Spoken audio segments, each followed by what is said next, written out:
નમસ્કાર મંત્રી ન્યૂઝમાં આપનું સ્વાગત છે। ગુજરાત એટ 7 સાથે હું છું હિનલ। સમાચારની શરૂઆત કરીશું। હવામાન વિભાગે આગાહી વ્યક્ત કરી છે। આગામી 6 દિવસ હીટવેવની આગાહી છે। તો રાજ્યમાં આગામી 6 દિવસ સુધી હીટવેવની આગાહી વ્યક્ત કરવામાં આવી છે। 4 એપ્રિલથી 9 એપ્રિલ સુધી હીટવેવની આગાહી છે। સૌરાષ્ટ્ર, કચ્છ અને ઉત્તર ગુજરાતમાં આકરી ગરમી પડશે। હવામાન વિભાગે આગામી 6 દિવસ હીટવેવની આગાહી વ્યક્ત કરતા જણાવ્યું 2 દિવસ કચ્છમાં ગરમીનું ઓરેન્જ એલર્ટ છે, તો રાજકોટ જિલ્લામાં ગરમીનું યલો એલર્ટ અપાયું છે।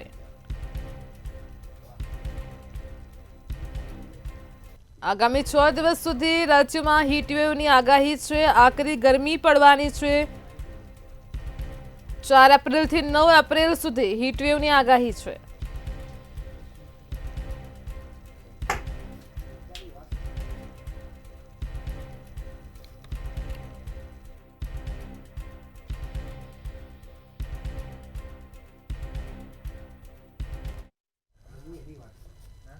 વકફ બિલ મુદ્દે અમદાવાદમાં વિરોધનો વંટોળ જોવા મળી રહ્યો છે। વકફ બિલ મુદ્દે સીદી સૈયદની જાળીવાળી મસ્જિદની બહાર મુસ્લિમ સમુદાય દ્વારા કાળી પટ્ટી બાંધીને વિરોધ કરવામાં આવ્યો હતો।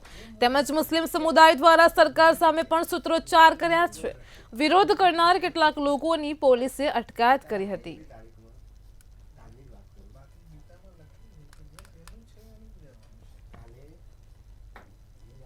રાજ્યમાં અસામાજિક તત્વો સામે પોલીસ એક્શનમાં આવી છે અને ત્યારે કચ્છમાં મુન્દ્રા ખાતે આરોપીનું ગેરકાયદે દબાણ તોડી પાડવામાં આવ્યું છે। ગાંજાનું વાવેતર કરનાર આરોપીનો આશિયાનો તોડવામાં આવ્યો છે। આ સાથે વાત કરીએ સાબરકાંઠાની, તો ઈડરમાં વોરાવાવ ગામે આરોપીએ કરેલ દબાણો તોડવામાં આવ્યા છે। ગુનાહિત ઇતિહાસ ધરાવતા ઈસમના દબાણો પર બુલડોઝર ફેરવાયો છે। તેમજ સુરતમાં પણ અસામાજિક તત્વો સામે પોલીસ એક્શન મોડમાં આવી હતી। સચિન જીઆઈડીસી પોલીસના બંદોબસ્ત વચ્ચે ડિમોલિશન હાથ ધરાયું હતું।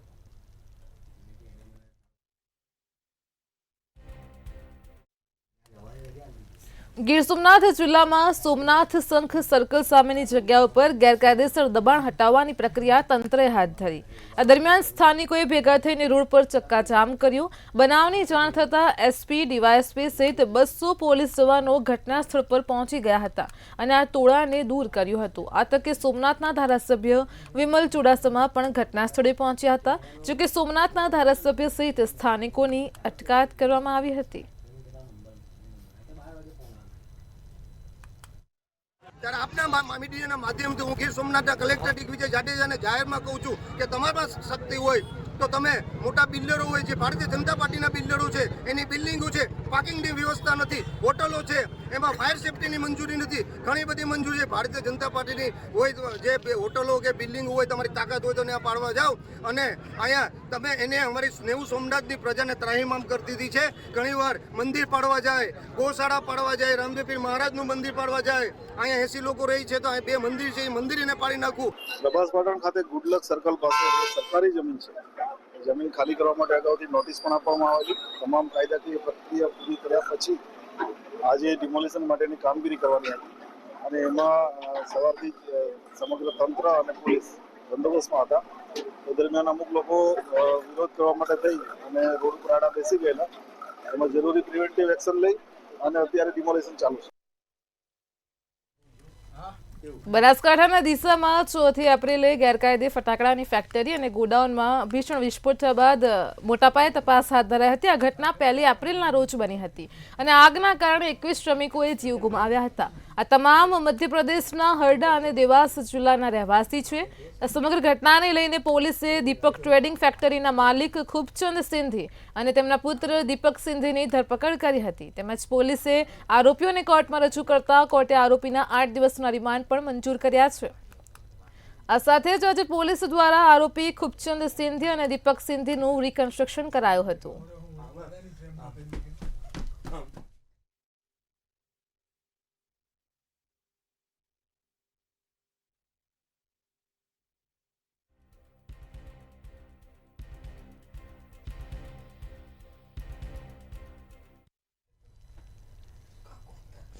મહેસાણામાં વધુ એક ફટાકડાનું ગોડાઉન ઝડપાયું હોવાનું સામે આવ્યું છે. કડીમાં જે રણછોડ એસ્ટેટમાંથી ભગવાન ધનવાણી નામના વેપારીનું ગોડાઉન ઝડપાયું હતું. પોલીસે પરવાના અને લાયસન્સ વિનાનું ગોડાઉન ઝડપી પાડ્યું છે. પોલીસ તપાસમાં આ ગોડાઉનમાં ફાયર સેફટી પણ જોવા મળી ન હતી અને ત્યારે કડી પોલીસ દ્વારા ફટાકડાનું ગોડાઉન સીલ કરવામાં આવ્યું છે.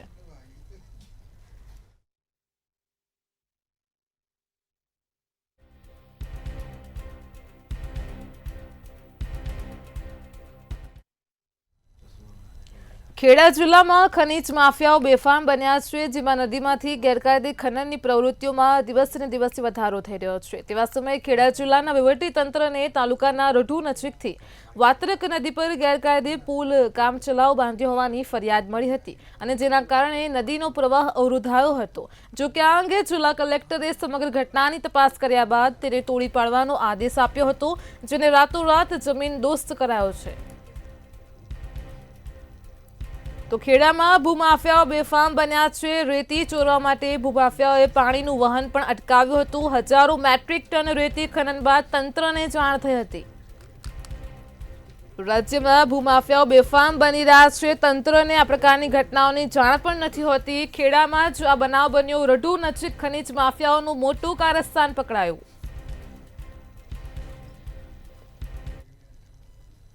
ગામની ચારે કોરા નદી છે.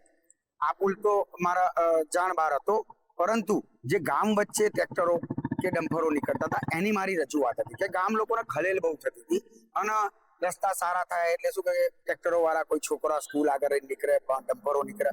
એની રજૂઆત મેં તાલુકા સ્વાગતમાં પ્રાંત સાહેબને કરી હતી કે સાહેબ આનું થોડી એક્શન લો તમે. 100% એ તો મામલતદારોને 2-3 વખત આયા, એમણે રેડ કરી, એમને દંડ કર્યા બધું, છતાંય આ વસ્તુ ચાલુ જ રહેશે. કેટલા સમયથી એ તો એ તપાસ અત્યારે ચાલુ રહી છે, પણ જે દિવસે ધ્યાનમાં આવ્યો તે દિવસે જ એને તોડી પાડવા કાર્યવાહી કરવામાં આવી છે અને એ પુલ એકદમ ગેરકાયદેસર ન જ હતો અને રેતી ખનન એ માટી ખનનના ઉપયોગ માટેનો જ હતો. એટલે ગેરકાયદેસરનો પુલ હતો એટલે તંત્રને ધ્યાનમાં આવ્યો એટલે તંત્રએ તરત કાર્યવાહી કરી અને તોડી પાડવામાં આવી છે. એમની જાણ બહાર વાત્રક નદીમાં એક હંગામી બ્રિજ કોઈએ બાંધી આપ્યું હતું અને એમાં એને આશંકા હતી કે ત્યાં માઇનિંગ પ્રવૃત્તિ મોટા પાયે થવાનું આયોજન હતું. જ્યારે તાલુકા સ્વાગતમાં પ્રશ્ન આવ્યા ત્યારે મામલતદારની ટીમ ફ્લાઇંગ સ્ક્વોડ સાથે ત્યાં પહોંચી અને તપાસ કરતા માલુમ પડ્યું કે ત્યાં એક ખૂબ મોટું આયોજન એને બ્રિજ તરીકે કર્યું છે. ત્યારે અમારી ટીમે 2 કલાકની અંદર આ બ્રિજને ધ્વસ્ત કર્યા અને જે લોકો એના પાછળ છે હવે અમે એની તપાસ કરી રહ્યા છે.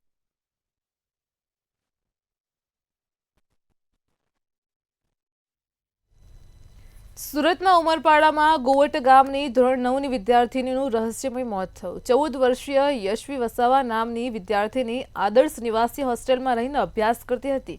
આ હોસ્ટેલમાં વિદ્યાર્થીની બેભાન મળી આવતા હોસ્ટેલના કર્મચારીએ વિદ્યાર્થીનીના પરિવારને જાણ કરી. પરિવારજનોએ હોસ્ટેલ આવી વિદ્યાર્થીનીને હોસ્પિટલ ખસેડતા સારવાર દરમિયાન આ વિદ્યાર્થીનીનું મોત નીપજ્યું છે. જ્યારે વિદ્યાર્થીનીના શરીર પરથી શંકાસ્પદ નિશાનો પણ મળી આવ્યા હતા. શરીર પર લોહી ગંઠાઈ ગયું હોય તે પ્રકારના નિશાનો મળ્યા હતા. વિદ્યાર્થીનીના પરિવારજનોએ હોસ્ટેલ તંત્ર ઉપર આ વિદ્યાર્થીનીને ટોર્ચર કરતા હોવાનો આક્ષેપ કર્યો છે અને આરોપીઓ સામે કડક કાર્યવાહીની માંગ કરી છે. તેમજ ઉમરપાડા પોલીસે વિદ્યાર્થીનીના મૃતદેહને પોસ્ટમોર્ટમ અર્થે સિવિલ હોસ્પિટલ ખસેડી આ સમગ્ર મામલે તપાસના ચક્રો ગતિમાન કર્યા છે. અમને છોકરી બેભાન હાલતમાં મળે છે. અમે તરત એને સરકારી હોસ્પિટલમાં લઈ જઈએ છીએ. ત્યાંથી રિફર કરી માંડવી દવાખાને લાવીએ છીએ. ત્યાં સારવાર દરમિયાન એમનું મોત થાય છે એવું જાણવા મળે તો અમે સિવિલ લાવ્યા છે અને શરીર પર એમના દાગ છે. એટલે અમને છોકરી પર કંઈ ટોર્ચર કર્યું એવું લાગે છે. અમને શંકા લાગે છે. તો છોકરીને અમારે સચોટ કાર્યવાહી થાય લોકો પર, તંત્ર પર અને અમને ન્યાય મળે. હોસ્ટેલમાં બેભાન અવસ્થામાં મળેલ વોર્ડનને સવારે 3-1 વાગ્યાના સમયમાં અને પરિવારજનોને સત્વરે એ લોકોએ જાણ પણ કરેલી. પરિવારજનો ત્યાં પહોંચી પણ ગયેલા અને પ્રાથમિક સારવાર ઉમરપાડા આપી અને રિફર કરેલ અહીંયા અને અહીંયા સારવાર દરમિયાન સુરતમાં એનું મોત થયેલ છે. તો આ બાબતે એના મોત સંબંધે ફોરેન્સિક અને PM પેનલ ડૉક્ટરથી વિડીયોગ્રાફીથી પીએમ કરવામાં આવી રહેલ છે અને આ બાબતે જે કોઈ પણ કારણ ધ્યાને આવશે એ બાબતે કાયદેસર કાર્યવાહી કરી લઈશું. અમદાવાદમાં વધતી ગુનાખોરીને લઈને શહેર પોલીસ કમિશનર GS મલિકે ગાઈડલાઈન બનાવી છે, જેમાં ખાસ મુલાકાતીઓને સાંભળવા માટેનો સમય ફાળવવા આદેશ આપ્યો છે. PI થી JCP સુધીના અધિકારીઓએ રોજ 12 થી 2 વાગ્યા દરમિયાન અરજદારોને સાંભળવા પડશે. દરેક PIએ રોજ રાત્રે 12 વાગ્યા સુધી પોલીસ સ્ટેશન પર હાજર રહેવું પડશે. આ દરમિયાન PIએ પોતાના વિસ્તારમાં વાહન ચેકિંગ, ફૂટ પેટ્રોલિંગ, ગુનેગારોનું ચેકિંગ સહિતની કામગીરી પણ ચોક્કસપણે કરવી પડશે.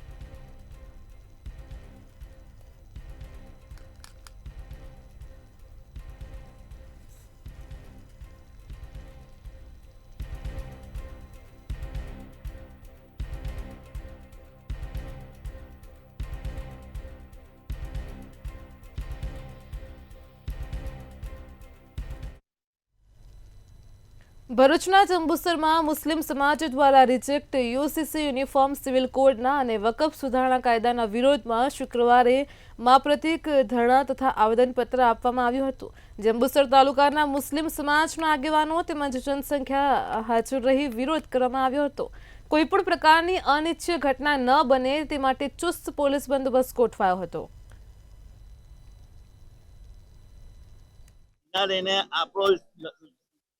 ઇસ્લામી તશક્કુસ છે, ઇસ્લામી પલ્લાપીટી જે છે એ ખતમ થઈ રહી છે, તેના માટે આપણે વિરોધ કરી રહ્યા છે. તો બીજો બંધારણના અંદર ધર્મવાળા લોકોને પોતાના મذહબ પર અમલ કરવાની આઝાદી છે,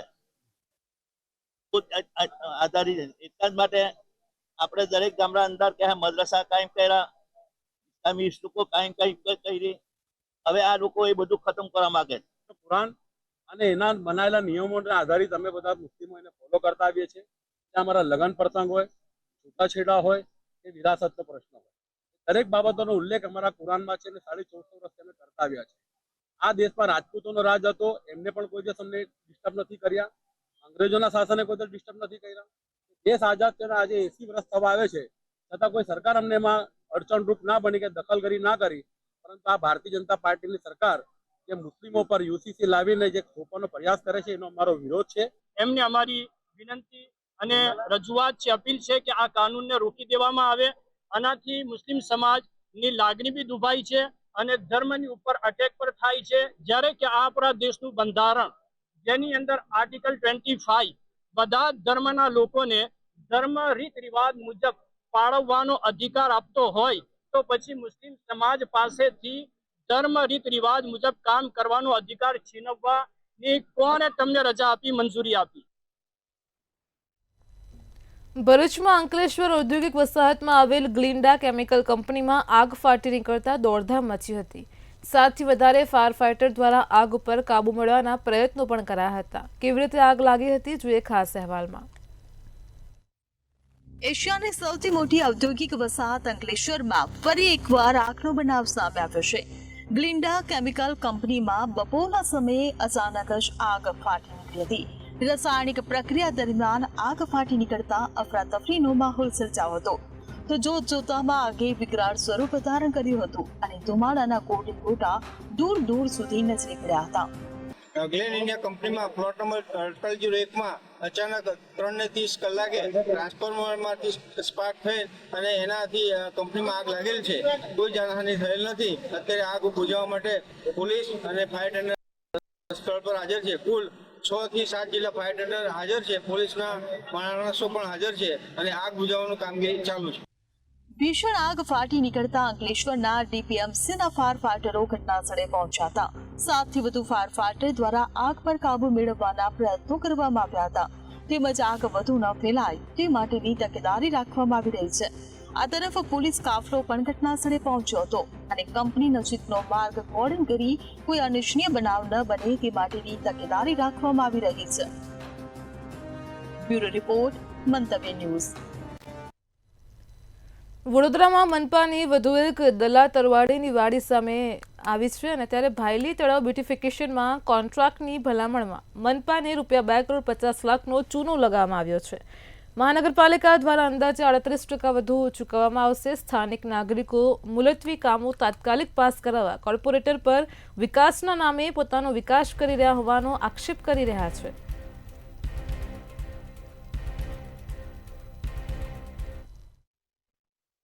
વડોદરા શહેરના ભાયલી તળાવ છે.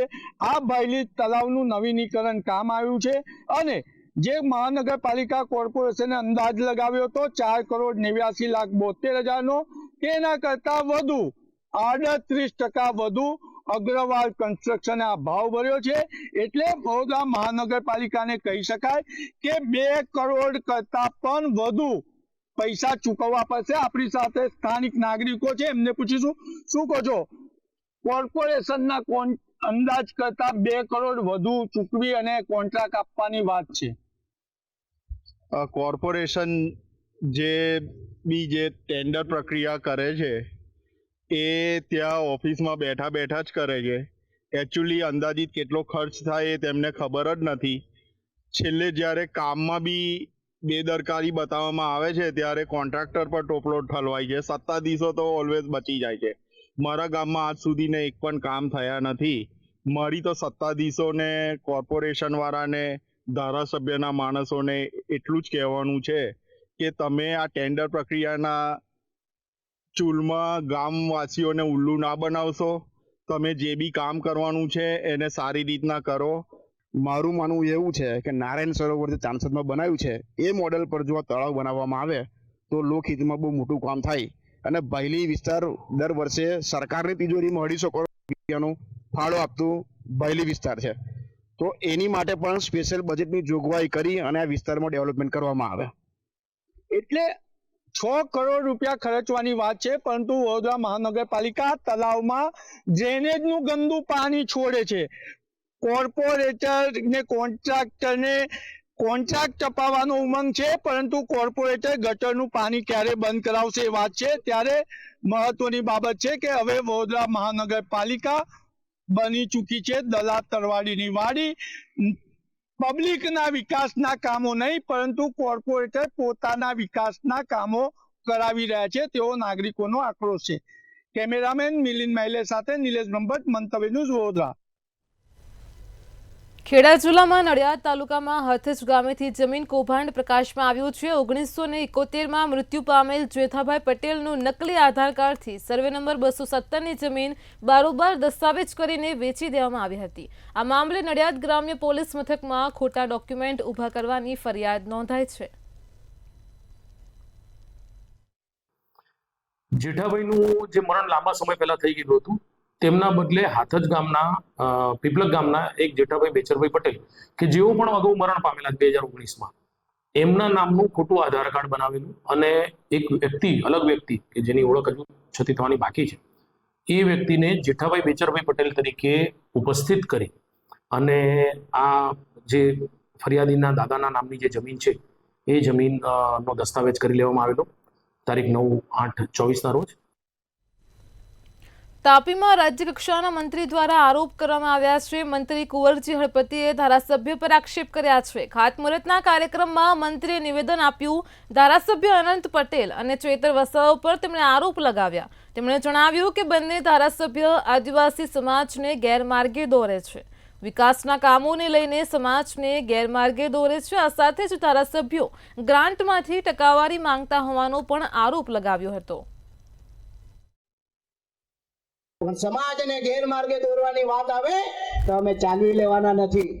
અને એટલા માટે હું કહું છું, પેલો અનંત ત્યાંથી આવ્યો, વાંસદાની, તારા વાંસદાની ધરતી એના પગ નીચેથી ખસી રહી છે, એટલા માટે ઉકાઈમાં આવે. ચેતર વસાવા, પેલો વસાવા છે, ચેતર વસાવા ચીતર છે, ચીતર 1 નંબરનો તાલુકા પંચાયતમાં એ પોતે પોતાની ગ્રાન્ટમાં 2% લેવા માટેના પ્રયાસ કરે. એ જ પ્રકારે આનંદ છો પટેલ એ વાંસદામાં 2% ની 10%ની માંગણી કરે ને આંદોલન કરવું પડે. તમે વિચાર કરો. આરોગ્ય કર્મચારીઓના આંદોલનને લઈને મોટા સમાચાર પ્રકાશમાં આવી રહ્યા છે. ઉલ્લેખનીય છે કે આરોગ્ય કર્મચારીઓ છેલ્લા કેટલાક દિવસોથી આંદોલન પર છે. આરોગ્ય કર્મચારીઓના આંદોલનને લઈને મોટા સમાચાર. આરોગ્ય મંત્રીની હાજરીમાં ફરી મંત્રણા થશે. આરોગ્ય વિભાગ સાથે કર્મચારીઓની ફરી બેઠક યોજાશે.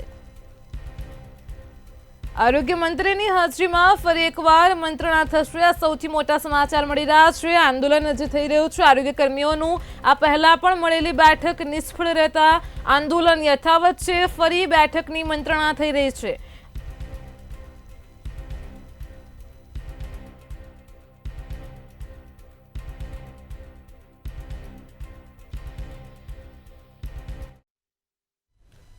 મહેસાણાથી સમાચાર મળી રહ્યા છે। મહેસાણામાં મુખ્યમંત્રી ભૂપેન્દ્ર પટેલ દવાડા ગામે પહોંચ્યા હતા। સમાચાર છે મહેસાણાથી મુખ્યમંત્રી દવાડા ગામે પહોંચ્યા હતા।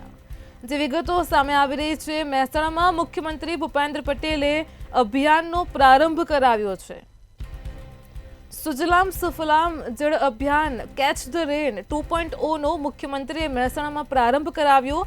મુખ્યમંત્રી દ્વારા જળ અભિયાનનો આજરોજ પ્રારંભ કરવામાં આવ્યો છે। કુંવરજી બાવળિયા ધારાસભ્ય સહિતના ઉચ્ચ અગ્રણીઓ પણ ખાસ કાર્યક્રમ દરમિયાન ઉપસ્થિત રહ્યા।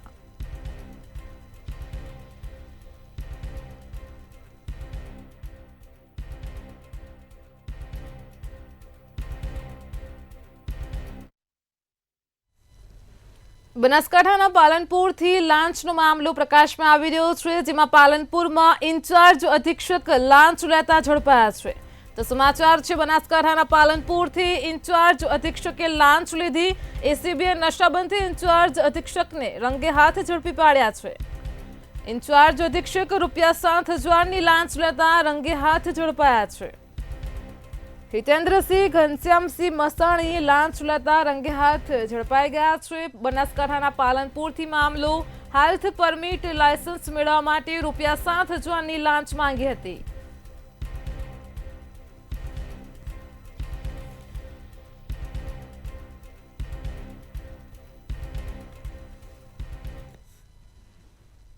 દાહોદથી સમાચાર મળી રહ્યા છે। દાહોદના ફતેપુરામાં ફૂડ વિભાગ દ્વારા દરોડા પાડવામાં આવ્યા હતા। ફૂડ વિભાગ દ્વારા આજે દાહોદના ફતેપુરામાં બલૈયા ગામે કાર્યવાહી કરવામાં આવી હતી। દરોડા પાડીને ચેકિંગ હાથ ધર્યું હતું। ફૂડ એન્ડ ડ્રગ્સ વિભાગે આકસ્મિક તપાસ હાથ ધરી હતી। દાહોદથી આ દ્રશ્યો છે। ગેરકાયદે ચાલતી ફૂડ સેન્ટરો ઉપર ફૂડ વિભાગે તપાસ હાથ ધરી હતી। આકસ્મિક દરોડા પાડ્યા હતા। બિન આરોગ્યપ્રદ વસ્તુઓ પણ મળી આવતા મોટા પાયે કાર્યવાહી કરાઈ છે। 10 જેટલા સેમ્પલ લઈને ફૂડ વિભાગ દ્વારા કાર્યવાહી કરવામાં આવી છે।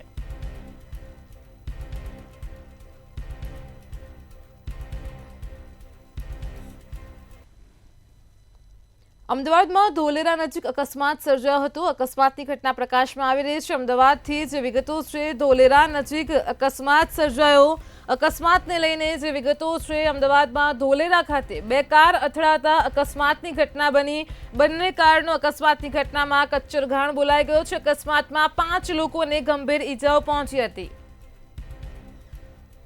ઈજાગ્રસ્તોને સારવાર માટે હોસ્પિટલ ખસેડ્યા છે। ઘટનાને પગલે લોકોના ટોળેટોળા એકઠા થઈ ગયા હતા। ધોલેરા ભાવનગરનો જે નવો માર્ગ બની રહ્યો છે, ત્યાં જ અકસ્માતની ઘટના બની હતી। ડાયવર્ઝનના કારણે માર્ગ પર અકસ્માતો દિવસેને દિવસે વધી રહ્યા છે।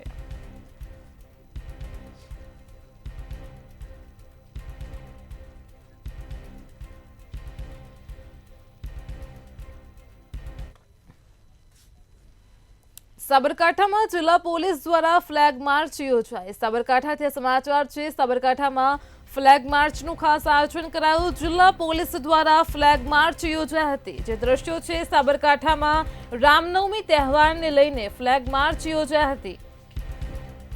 મુખ્ય રસ્તાઓ પર હિંમતનગરના છાપરિયા વિસ્તારોમાં ફ્લેગ માર્ચ યોજી હતી। રામ ભગવાનની શોભાયાત્રા છાપરિયામાં નીકળવાની છે અને તેને લઈને જ આજે ફ્લેગ માર્ચનું આયોજન કર્યું, જેમાં પોલીસ વડા વિજય પટેલ ખાસ ઉપસ્થિત રહ્યા હતા।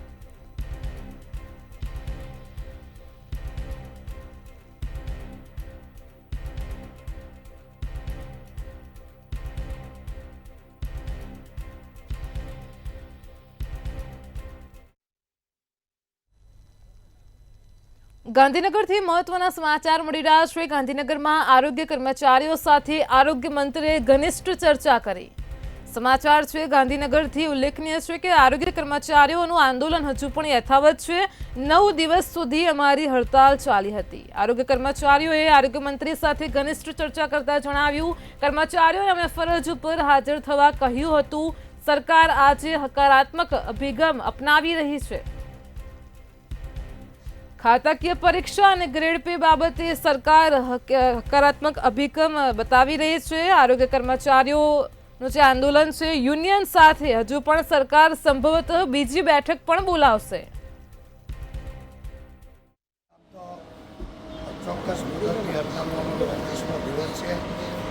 સરકારશ્રીએ 19મા દિવસે અને અમારી એક પોઝિટિવિટી અને ગાંધી ચિંતા માર્ગે જે હડતાલ ચાલી રહી હતી બંનેના ભાગ સ્વરૂપે અને બંને એક ડિપાર્ટમેન્ટ તો એના આધીન સરકારશ્રીમાંથી પણ સંવેદના દાખવવામાં આવી અને અમે પણ અમારા ઘણા કર્મચારીઓને ગાંધીનગર છોડવાનો આદેશ આપી દીધો અને ફરજ ઉપર અમુક સીસીસી લગત અને હિન્દી મુક્તિ લગત કર્મચારીઓને હાજર પણ કરેલા।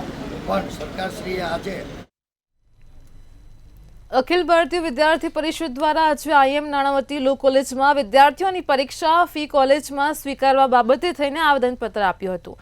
ગુજરાત યુનિવર્સિટીની એલએલબી કોર્સની ફાઇનલ પરીક્ષા હવે ટૂંક સમયમાં યોજાવા જઈ રહી છે। પરીક્ષા ફોર્મ પોર્ટલ પર સબમિટ કરવાની આજે છેલ્લી તારીખ હતી, પરંતુ પ્રશાસન દ્વારા લેટ ફીના ₹500 ચાર્જના કારણે વિદ્યાર્થીઓ અસમંજસમાં મુકાયા હતા। અમારી રજૂઆત એ છે, આગામી સમયમાં ગુજરાત યુનિવર્સિટીની અંદર એલએલબીની પરીક્ષા યોજવામાં આવેલ છે, પણ વિદ્યાર્થીઓની ફીસ એક્સેપ્ટ કરવામાં નથી આવતી। આ એલએમ નાનાવટી કોલેજની અંદર એવું કહેવામાં આવે છે અત્યારે ફીસ નહીં લેવામાં આવે। વિદ્યાર્થીઓમાં અસમંજસમાં મૂકવામાં આવે છે। 100 થી 150 જેવા લગભગ વિદ્યાર્થીઓ છે જેમની ફીસ એ લોકો એક્સેપ્ટ નથી કરતા। અમારી માંગણી એ છે કે એનું કારણ આપો અને જલ્દીથી જલ્દી ફીસ છોકરાઓની એક્સેપ્ટ થાય। ઐતિહાસિક અને ધાર્મિક નગરી પાટણના સિદ્ધપુરમાં સદાબહાર ગ્રુપ દ્વારા અંબાજી માતા પરિસર આંબાવાડી ખાતે 9 દિવસીય રામકથાનું ભવ્ય આયોજન કરાયું છે, જેમાં ભવ્ય પોથીયાત્રા ઢોલ નગારા સાથે નીકળી હતી, જેમાં 94 પોથીઓ સાથેની ભવ્ય શોભાયાત્રાએ શહેરીજનોને મંત્રમુગ્ધ કર્યા હતા। ભાર્ગવ રાવલે જણાવ્યું કે શ્રી રામકથાનો મુખ્ય ઉદ્દેશ્ય છે કે આ કથામાં આવનાર યોગદાનમાંથી જે વધેલી રકમ છે તેને દીકરીઓના સમૂહ લગ્ન તેમજ આરોગ્ય સેવાઓમાં ઉપયોગમાં લેવામાં આવશે।